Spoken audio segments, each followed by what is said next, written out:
Salam hormatly yurtdaşlar. Bugün eýem 2 iyun 2026 ýyl. Bugünkü söhbetdeşligimizi men şol ýene-de Amerikanyň Birleşen Ştatlaryndan has takygy Amerikanyň prezidenti Donald Trump'tan başlamakçy bolýan. Soňra aýlanyp dolanyp öz ýurdumyza Türkmenistanyň problemalaryna girişer. Bağışlarsınız biraz şol bokurduk. Kan gürleme mümkinçilik barına, gönül bolluğuna göre sizden maglumatları yetiren. Näteredin? Donald Trump ýany soňky bir hepden içinde bir topor gapma garşylykly çykyşlar etdi. Bir görsen, Iran bilen bizini alalysyk gazanýar, biz onu mezbur edýär. Bir görsen ýok. Oralara gelmese külpe yakun ediyet.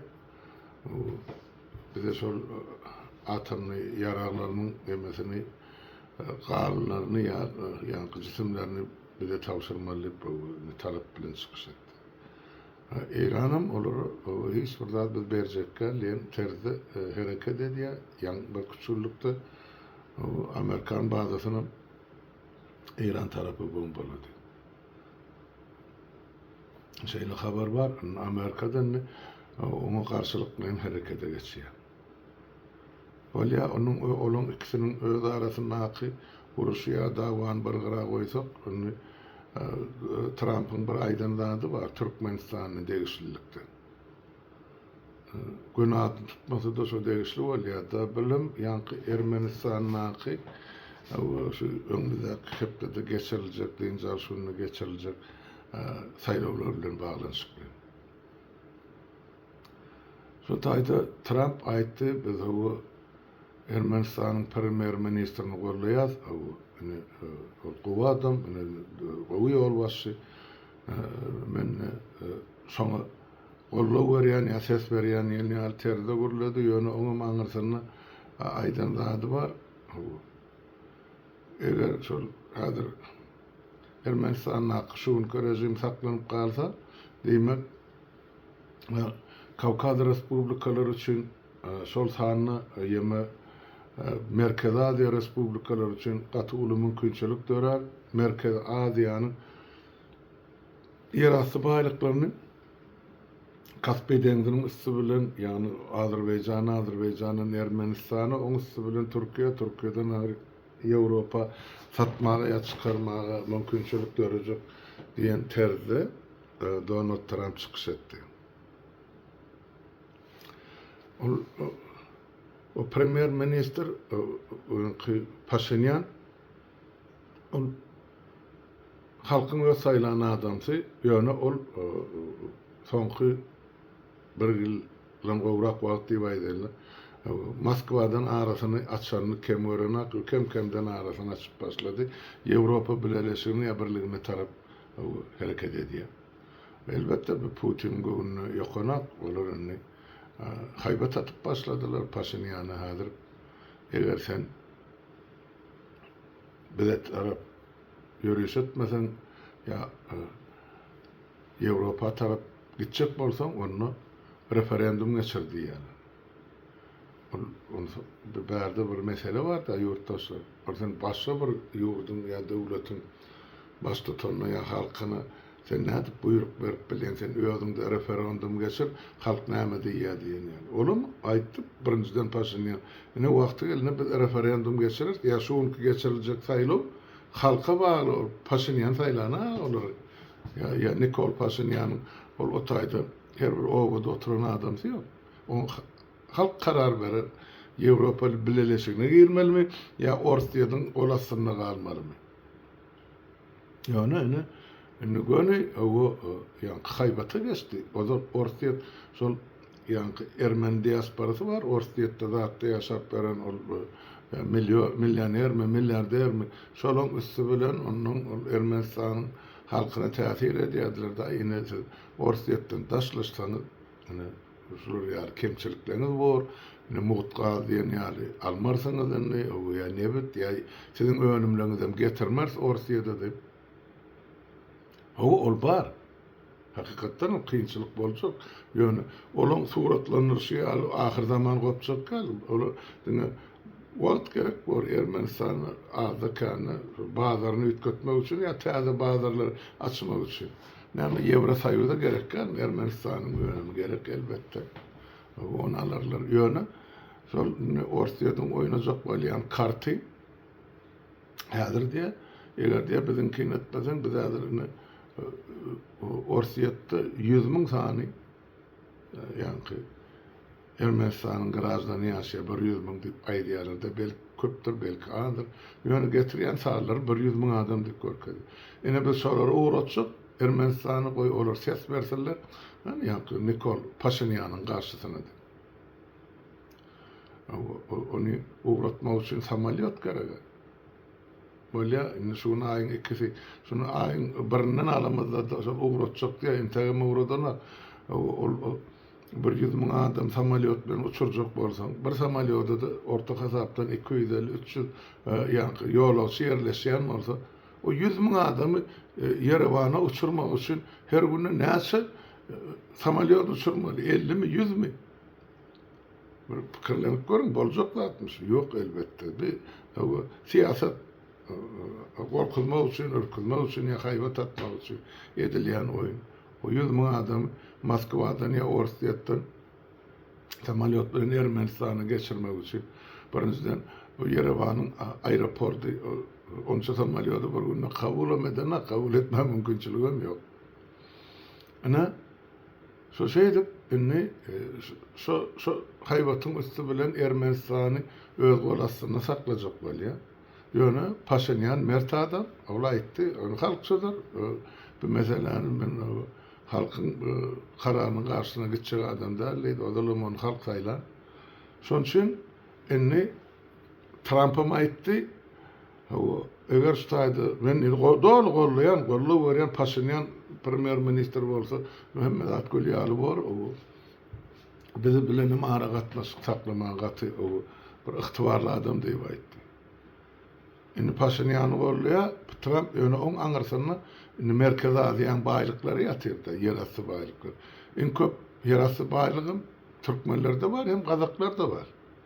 Indi şolary emmejini Kaspy deňiziň üstü bilen Azerbaýjanyň Ermenistanyň üstü bilen Türkiýeden Ýewropa. Ine şolar ýaly planlary bolmaly, şoň üçin Trump şey diýip görülýär.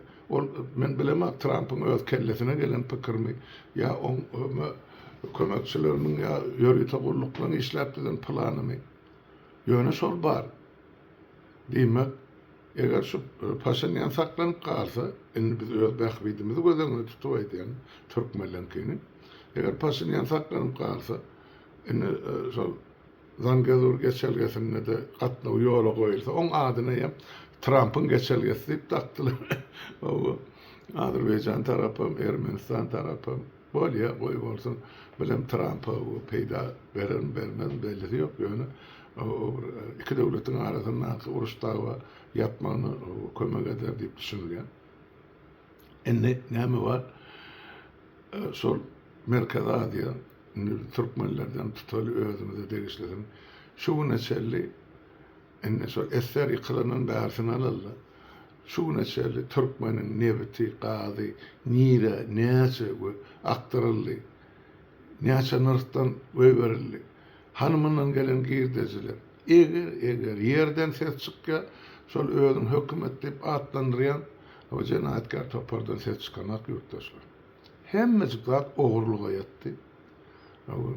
Bilen arzan, muhtanam arzan satýarlar, ya muğdaky diýerler. Esasy bilen pastawşygym Orsiýada hem Hytaýa.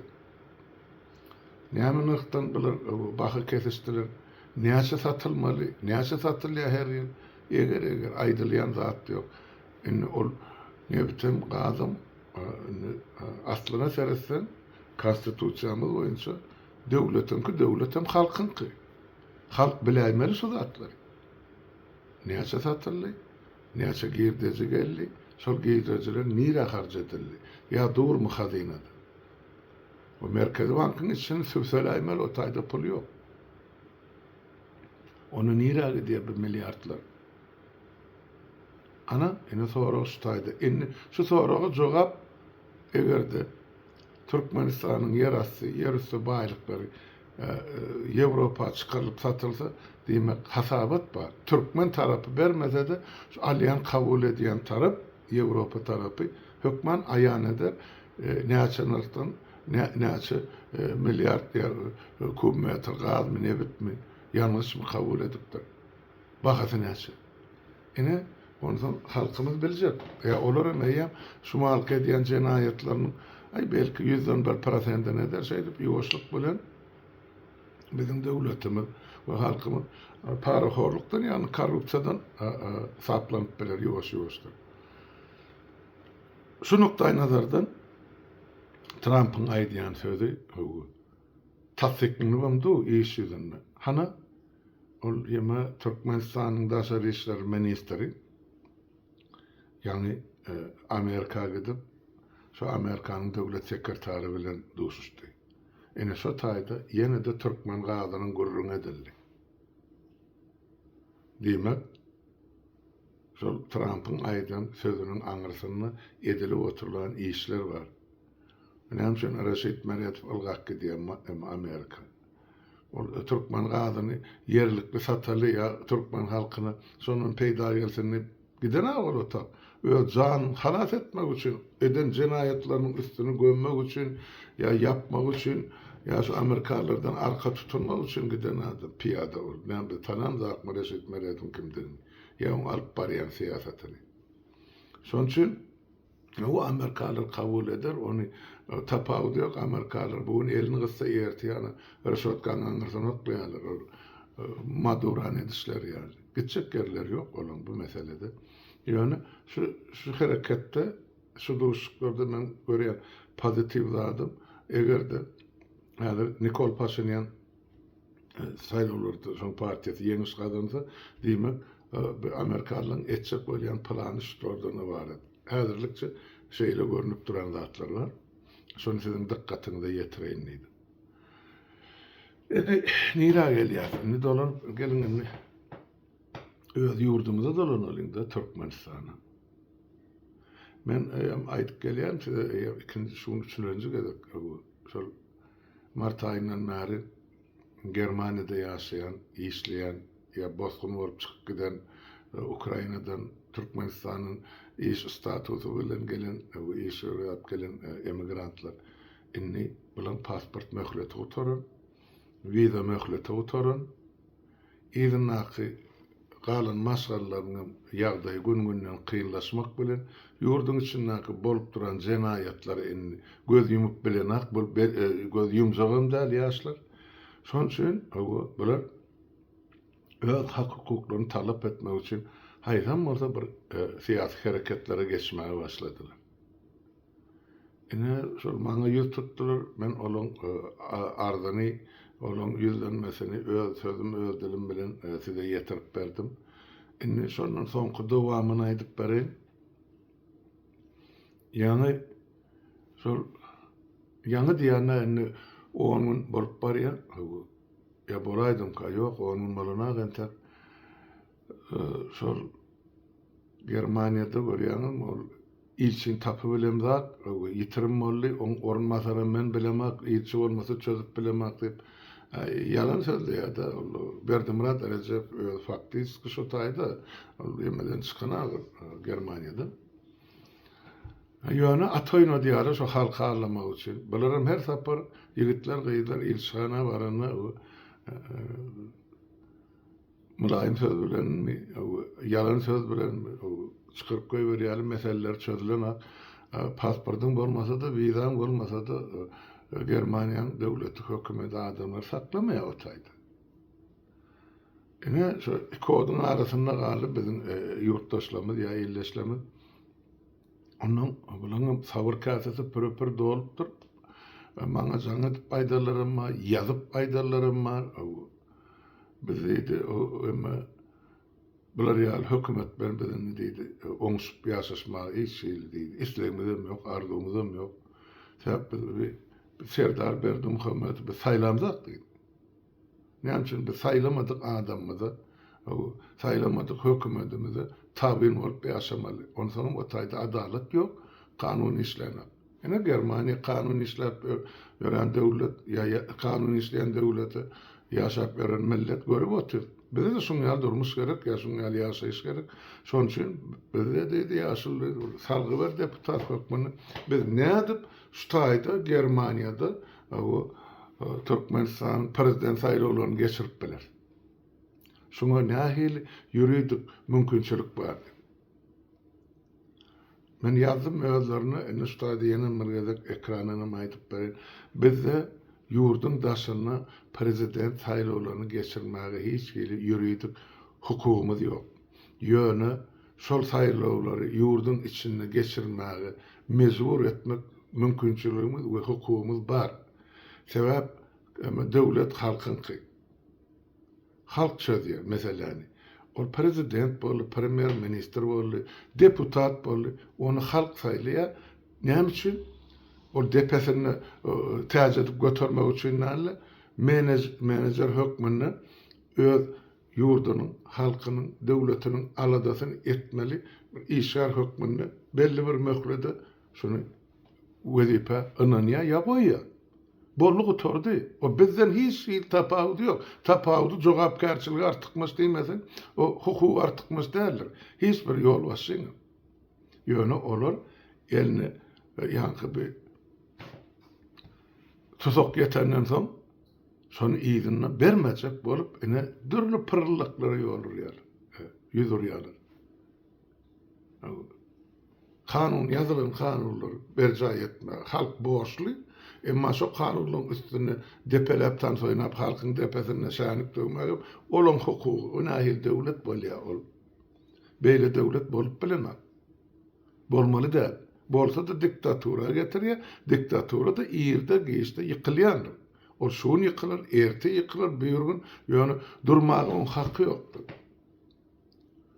Sebep kanun hem kişinin yerden işlemeli ya ağla tutularını ağırsan iki taraf bir yere karpışmalı oluyor da. Enne Türkmen şu dereceye geldi. Sebep konstitusiyada yazılan ya gorkadılın hak hukukların hiçbirisi bizim halkımızda şu mümkün yok. Hareket edene. Şu elini emel yeterler. Ne sonra öğüdüne gerekse ullanıyorlar. Üstesine de yurdun ehli baylığını erlerini sırsab otuya deger degmedine ana orsiyet deydi, Hatay deydi yenen bir devlete satıp otuyorlar. Enne halk hakikatten o sadatları çekip sadatı gelene görüp otuyorlardı. Ana tapırağı açıp verdi kemiğine bile. Yerimizin aşağına Türkmenistan toprağının aşağına 52 trilyon dolarlık baylık yatıyor. Onu göz önüne getirip oluyor mu? O dine yatan baylık, onu alıp işlediğinden sonra 5-10 yıldan sonra 2 sesi köpelecek. Ne için? Türkmenistan'ın teritoriyası olmadık, ya milleti köp olmadık. Norvegiya yemesine, hazinasına gelecek nesiller için 1 trilyon 300 milyar dolar dur. Onun her gün üstüne köpelik gidip otur. Ne için Türkmenistan'ın 3 milyonu yetmeyen ilattı. Dünyada 4. yerde yarası baylık oyuncu ya gaz koru oyuncu duran Türkmenistan ilatı sersepil sergezanmak İslamik devlette yine kulçuluk edip de. Hiç koşadırmaksa kulçuluk. Hani şu an 10 gün o Türkiye'de deyince arşıqlan ediptirler. Urvarlık münasibetli. Yöne bizim iyileşlerini sotaydı. 10 sağadım yatıp bilenağı her gün hep de. Sebep gelen hizmet ediyen öğünün mihmanlarının önünde durup giyeceğini solan hizmetini. Öldür deyince alım deyip sonra Türk'takile, bizim Türkmenlerimiz. Sadaka verdiler mi? Komşu oğlum bilen katlaştılar mı? Doğun arnasını kabul ettiler mi? Yok. Ne kulçuluk sonun gelip çıkıyor. Inni son için Germaniya'daki yaşlımız öldür karar verdiler. Şu bize bir çıkarlı yol görkedaysanız. Çıkarlı yol oları da aytdım. Yine mırgada halkımıza da yetirmek için. Oğurluklar ve yine mırgada oğurluklar. Oğurluk bolunu hükmen 10 adam da 3 adam, 5 adam, 15 adam olun. Tapağı diyor. Bar bir problemi varmış. Şunu hemme tarapdan görmek için, son çıkalga gözlemek için ya da çözmek için näme etmeliýin soragy bir adam ölçe karar berip biler. Yani onu baran kapısının kovup koyuyorlar Türkmenistan'ın kanunu işlemesi. Emma 10 adam bolsun, 15 adam bolsun, şolun içinde bir adam problemi için hemen toplan barmaly edara, guruma ýaşan başlygynyň öňünde ýol bastyny dikdir soradan jogap sorasan gitjek ýeri ýok. Mesele çözülýär ýurtdaşlar. Hökmen eline tayak ya avtomat alıp mesele çözülmeliler. Bir grazdan hukuklarımız var. Yani şon talap etmen öwrenmeli. Onun kim bilen o Türkmenle bir söz var. Söýenişen ýykylmaz. Ne bir-biriňize söýenişden ne on varmak belelikde dursa köp iş bitirýär. Geçtiler bu zatlar. Bilýär. Şon üçin size maslahat berilýär. Ine şeýtse oğurluklar öz oğurluğun her bir adam son özünün kindörü diye. Yine gidip oturak kurucu meclisimiz. Özleri berde yurdun içinde näçe bilen tarapdary var eýem 6 ýylyň dowamyny. Ya milli halat eskamitedi. Her biri şo özüň şo goşundun, oşu oturan adamyň sansaçygy ýok. Ýöne häzirlikçi biz köplükden näçe olam halkyň köpesini ilmden, bilimden mahrum edip göýdürüp saklarlaryndan soň şu ýagdaýa geldi. Ýöne halkyn düşünüp başlady. Şo düşünürlüğün içinde de Germaniýadaky ýaşlarymyz var. Dep gelecek solonky, durmuş solonky, döwletem solonky, hökümetem solonky, parlamentem solonky. Men şonu aýdyp gelýän, ýaşlar ýol berilmedi, hiç bir ösüş ýok, hiç bir döwletde de Türkmenistanda da. Sebäp ýaşlarda hujuw var, isleg var, arzuw var. Ol 70-80 ýaşarlar hani edip oturamny seredin, dünýäni bolaşdyryp oturýar. Men olaň atlaryny tutup oturmaýyn. O bilir. İkayon göre sokup oturanam bolsa, ine halkdan kırılıp ýatyr o taýda. 100 miňlap ýa milyonlap. Olaň aladasyna da däl. Ýöne ýaşlara gerek bu zatlar. Bular nesil öndürjek, bir çağlaryny ulartjak, ogul gyzyna ýörjek, aktyk çoğuluga ýetjek. Arzuw gatykän olarda. Abi kararları men nirde jaýlarlar men özüme näil owadan mawzalay salryň ya men atlam köçä daqsyla diýirkem orlap ýüzlap müňlap ýadygarlyk dikseler. Diktiler hem de hanny ýazyň ýadygarlyklar. Ya urwan bolan gararmy? Ya on dogmasyň ýok. Bütün nesiller arlaýarlar. Türkmen şeýtdir çökerdiler. Ýogsa bizim Türkmenimiz ýa talantly halk. Men özümkiler öwmen, ýöne türkmenler hiç bir talantly halkdan pesdäl. Sungatymyzy alyň seredin görüň. Gyýylgelleriň elinden çykýan senetleri görüň. Kimde var bizimki ýaly haly palat ýa-da bir şular ýa eginesik görmegi. Ha? Ya millette var bizimki ýaly ahal teke atlar olar ýetişdirmek üçin adamny ömrüni sarp edýär. Tebii baýlyklarymyz. Gatykana Türkmenle barda. Ýöne hemmesini yere çaldylar. Yere sokdular gülýär halkymyzy. Men diňe soňa gynanýar. Eýem 3 nesil yere sokul, ilmsiz, bilimsiz gal. Hani o şäherden bir şähere, o ýurtdan bir ýurda ulgap ýörler. Eni şo Germaniýadaky ýaşlar biz ılgajak däldiler. Eni şunu görüp Aşgabatdan ýöreýte 9 adamdan ibaret topar uğradylar Germaniýa Berline. Näme üçin? Gelip şulara away siýasat etmeli, höre köşetmeli, o gyýkylklap, o ýumruklap düşündiren atlar ýok. Ay näme üçin beýdiýär? Ana bara biziň arkada serdarymyz. Şo bilen boluberiň-de diýen ýa terze gurrun edýär. Ya kimse de näme diýdi, ya halmyra söýün, sizi ýoluňuzdan azdyrýarmy, ya geldi kärzmi, ya yenemir. Ne şey dip, ne olur? O taýda o gelen adamlary ýa-ni ilçhana çağırıp şo taýda şolar bilen çäre geçirýär. Gelenem kim? Ol geçen ýyl gelip de bärik bir topar Şwetsiýa, bir Türkmenistanyň bir ol daşary işler ministriniň orunmazary bar. Reşit Meredov. Mahri familyasy Bäşimow şol. O Merdowanyal uzunlygy var ya gelin. Ene şol. Şol gelipdir ýenem Germaniýa. 9 adam var.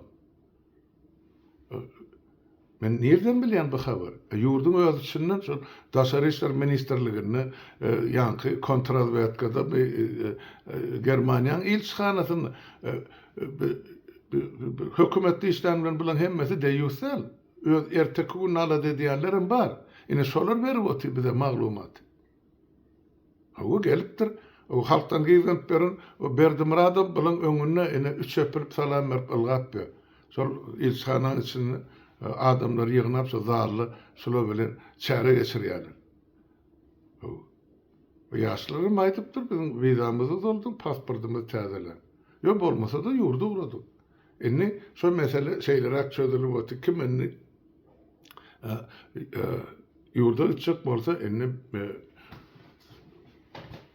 ilçihanatyň başçysyny hany mugdu uratmaly bolsa uradalyp şolar Germaniýada ýaşlaryň üýüşmegini, ýaşlaryň şo taýda toparlanmagyny, ýaşlaryň şo taýda haýsam bolsa bir syýasy jemgyýetçilik guramany döretmegini keskellem garşy. Ol 19-njy ýylda Ömürzak Umarkulowyň Türkiýede studentlere bir-birini himayet edip döreden nemesi var? Guramasy. Ine şolar ýaly gurama döremesin hep gorkunçuna geldiler 9 adam var. Näme? Ömürzak ýamanlyk üçin aýtdym. Ya Türkdäki student ýaşlarymyzy hökümet gojak açyp garşylap otyrmy? Ya elçihana ya konsulluk. Habar tutup durmy? Özleri var, habar tutmadı olar halkynyň wekilinden. Bir halk parany da bir gapsynyň goýup goýberýär. Ine şoň üçin şu zatlara razy bolman, ine ýaşlar ine öz hakyky üçin görüşip başladylar. Berekella. Berekella ýaşlar. Dowam edin, durmak ýokdur. Siz talap etmeseňiz, siz eýerläp menýäler. En atalaňyzy 3 nesili minniler ine. Ine siz bir gerdeniňize minnirmen şu garamzadalar. Etmeliysiniz. Ana konstitusiýa, ana ýazylgydyr, hemme hak hukuklaryny şonu talap edin. Bolly. Ine şol Türkmenistanyna gitmän Ýewropada gaçyp atylgy ýa sygynma sorajak diýen ýaşlarymyzdan bar, şolaryň içinde ine olar şol advokat tutup uğradypdyrlar elçihana. Onu aýtdym, ýenem gaýtalap aýdym. Advokatdan barıp, näme advokaty elçihanadan annem üçin sizler pasport ýa wizan uzaldyňyzda aýok bizim olar ýa hukukymyz ýok diýipdirdi. Ona hukum ýok diýip maňa hat ýazyp ber diýipdir ýa-ni advokat. Olam ýazyp berip de peçadyny goýupdyrlar zamsyklar. Indi şo ýazylan ýemani haty ýa-ni şol advokaty tutan türkmen ýeritlerini gyýlamy var. Şolary kopýa edip paýlap beripdirler. Indi şo hat bilen bular istenlik ýurtda baryp özlerini sygynma soramagy, gaçyp atylmagy dogry hakly. Türkmenistanda äsgerine pasportymyz täzelenip, wizamyz uzaldymy. Bu bir edilämer norma, bu üýtgeşik zatlar, ýurtdaşlar maňa dogry düşünjek bolup. Şunu edek aýdýar. Siz öz hak hukukyny talap etmäni öwrenmeli. Yumruklaşmak gerekär. Hak hukukyny talap etmeli. Şutaýda men häzir pasportum ýitirdim da gitdim Şweýçardan çykyp aýdylar. Amerikam, Angliýam, nire bardym. Şo taýda jüýümden gaçyp galypdyr pasportum ýa ýitiripdim. Indi men ýygymy uçup bilemäge pasportu. Şo taýda ýetişhana bar. Konsultda bar, Şweýçarynky. Şolary telefonyny ýetipdiň, menne şolary ýaladym. Olaram aýdýar, 3 güniň dowamyny pasportum taýýar bar. Yani yaşamağa pulun mümkünçülüğü yok bolsa da gelin biz kömek edelim. Ine öz grajdanlaryny, öz ýurtdaşlaryny, watandaşlaryny ilçihana şu terzde hyzmat etmeli. O benne bilip bolmaz, o taýda ýok bolsa ýa-da yaralansa, awariýa düşýär, näme bolýar? Ýörüte bärden adam ýa samolyot uğradyp şonu öz ýurduna getirýär. Problem ýok. Bärde heýwanyň hak hukuk bar. O insanyň näme üçin bolmasyn? Ine kanun işleyen devlette durmuş şeyler. Bizde kanun işlenmeli. Ondan kanun işlemese kapma karşılık emele geldi. Kanun işleye değilmek ne hemen anladı? Kanun hem kişiye denk olmalı. Maňa da, sana da, ona da. Hemmemiz denk tabiin şu kanunu. Ya da şu kanunun den hukuklu ullanıyor. Hiç kim artıkmaz hukuku yok. Kanunun ürütsem adam yok. Kanunla niye sen den yaşasmalı razıylasın? Ya da tabin bol. Yaşasmalı. Başkası yol yok. O halka bir kanun, öğlerini başka bir kanun, hani edili oturulur. Öğlerini de der, ayırıp durur öğlerini, hakiki Türkmenler, Bahirden bilen kaka aralığından, demek, dine hakiki Türkmenlere hizmet etmeli hükümet, dine şu akala seretmeli, beyleki o velayetleri gözekçilik etmeli, yine de akalın bellenen adamlar. Han adalet. Bu ne beyli oluyor? Binemi beyleki 4 velayette Türkmen yaşanak mı yaşa tayda yaşayan İslamik milletin vekili olaysın. Näme olan aklı sizinkinden kem mi? Yok, bular yörüte diýeli. Ine biz bizi gollasaňyz, daşymyzda gora bolup dursaňyz, ine biz size şu halkdan tapawutlukdy, biraz iýdires, geýdires ýaşadar. Şoň üçin beýle welayetler halkyny ýa-da arabasyny, maşyny aşgybada salanaklar. Ine edi bilşim şu diýe. Sebäp halkda garşylyk ýok, halkda talap ýok. Ine şu talapy, ine şu gün Germaniýada işläp ýaşap beren ýaşlamy diýip başlady. Şoň üçin men aýdýan berekella dowam edin göreşiňiz. Iste ýurda barın, iste ýurdun daşynda bolun, başga döwletlere ýaýran ýöne durmak ýok, hereket etmeli. Herekete bereket diýipdir köneler. O hareket etmen öýüňde diýwanyň üstüne omurp ýatsan bir eder menim soňra bara ýerine. Ýok, o kümsüklik bolýar. O erkeklik hem däl. Şoň üçin zenanamy şu güne düşdi. Erkekler öz ornuna durmanlygy üçin. Ya etmeli işini etmeli üçin. Şoň üçin mesele kan bärde aýdyljak bolsa, ýöne o ruhdan düşman ýigitler, gyýlar, o mähri barsyn, ýene miri barsyn, o sizin gözüňiziň oduny aljak adamlar däldir, olar öz jarlaryny halas edip bilse, olar şonça saat. Olaram bilýär, indi oturdy. Bir gün olmasa erte olmasa bugün bu rejimden hemmesi sirlik gider. Ene 20-nji asyrda başgaça ýaşama mümkinçilik ýok. Ýöne wagt hemmesi zat aýyl saýl edip goýýar, şonu görmeňiz, bilmeňiz zerur. Ene şular ýar terde şutaýda tamamlasam diýen hem ýarym sagat bolupdyr ýurtdaşlar aýdylmaly mesele gatyken bir uzundan giýirser. Ene dün bolýardy aksam bolsa bir hoş habar bilen mene üç bolup çykyş etdik. Para kimiz onuň bir ýyl, alaýyk bir ýyl ýanky deportasiýon lagerde saklanyp bizim kardeşimiz ýanky Kurucu Meclis Agzasy hem Milli Alates Komitetining agzasy onun ýanky taga diýse Türkmenistanyň ayal gyýlarynyň arkalaşy diýen guruma ýol başydy. Guruma diýip aýdyn şonu ýanky blok ýa-da sayt onu işedip oturan Umida Bekçanova ýa Umida kardeşimiz ýa Umida hanym ene dün şu deportasiýon lagerden boşadylyp azatlyga çykdy. Ýöne azatlyk bar gidip berdiler. O mesele uzagyndan çözülýänse onu ýeme elektron zynjyr diýil ýa-da ayaga dakylýan ene şo bilen ana öýünne şumaha. Şeň şu gepleşip geçirdik bilen o ene şu adalet üçin görüşýän adam soňra çeli durup bilýär. Ana ýananam bolsa mert bolup bir ýyllar şu lagerde görgülerini ya çekenceverinin netijesine garamazdan ýene de aramyza geldi öz görüşini dowam etdirmek üçin. Ene bilem o bir durnuklugyň o bir alamaty men aýdýan bizde o baýdak gelirler bar, o edermen ýigitlerimiz bar, bizde şeýle talantly halkymyz bar. Dogry düşünüň men hiç açan o Türkmeni beýleki halkdan pes tutan ýerim ýok, tutjagam da. Mümkinçilik berilen ak Türkmeni, şeýle zähmetkeş halkymyz bar. Men çağırykdan ösüp görün jemgyýetime. Gallarbatda men ululan şäherimde 72 milletin wekili ýaşaýardy. Diňe Türkmenler Hemmecigen beýrek bilen şular ýaly dostlukly, goňşuçylykly gatnaşypdy. Ana. Sebäp şonu sementleýän ýa şonu berkidýän ýa şon emesi bolup fundamenty bolup hyzmat edýän kim? Şol yerli türkmen halky. Şolar özdaşyna beýle halklar birleşdirip dostlukly, dogan anlaşylyk gatnaşyklarda boldular.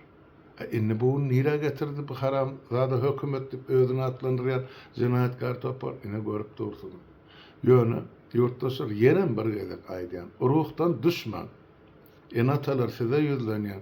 Oğlu gyzyňyň elinden çekmeň. Siziň eliňizden çekip siz näme güne düşdüňiz özüňiz, näme güne düşürdiňiz öz çağılaňyz, näme güne saklap otyrsyňyz aktyklaryňyzy ýa çoğuluklaryňyzy. Şu durmuşda size aýdym özüňiz insabyňyza yüzleniňizde ýa aýnaň öňünde duruňyz. Şu durmuşda size inni bir ýagty gelecek barmy ýa ýokmy? Jogabyny özüňiz taparsyňyz.